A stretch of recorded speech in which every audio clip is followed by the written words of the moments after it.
Siapa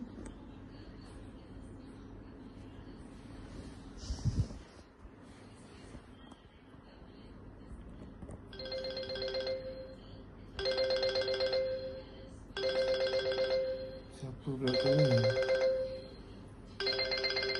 Lemon? Hello Man, kenapa tu? Sekarang ke? Aku tak mandi lagi ni. Boleh. Sekejap Alright. Okay.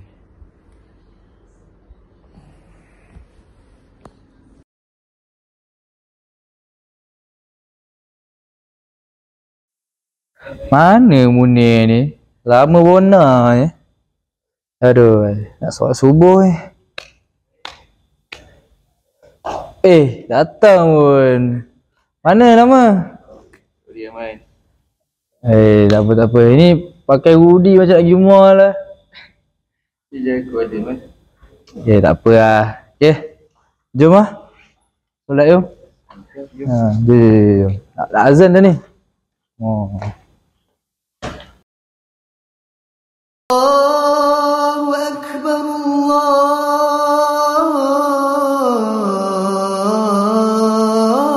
Allahu Akbar, Allahu Akbar,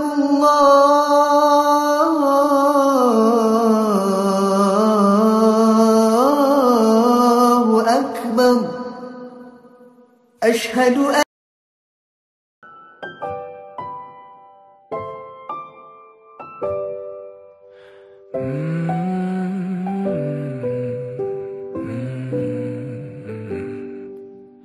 Bagaikan kemarau yang panjang, ku rindukan turunnya hujan. Waktu yang berselang menunggumu pulang. Ui. Tahu tu no. Ramai. Selama ni aku selalu tertanya, apa dengan diri aku ni? Apa yang tak jadi dengan aku ni? Rasa tak tenang. Rasa macam ada orang beritahu kat hati aku ni, tapi aku tak tahu. Tak dapat dengar. Faham. Nah, so sekarang ni kau dah tahu lah apa yang mengganggu fikiran kau. Alhamdulillah man. Slowly aku dah nampak dah. Rupanya jiwa aku ni kosong. Tu.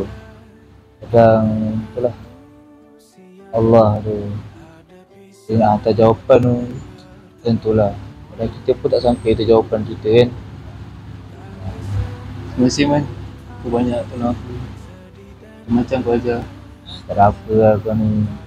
Ni semua kata apa, Allah yang dah tentukan. Allah yang hantar aku ni. Mungkin Allah hantar aku sebagai jawapan kan. Tak tahulah kan. So tak apa lah. Syukur pada Allah lah. Alhamdulillah. Elok kali kita buat elok Allah. Ya. Terima kasih man. Rindu yang lalu kan jadi satu. Senyumlah bersamaku, sabarlah menunggu. Kita akan bertemu di rumah.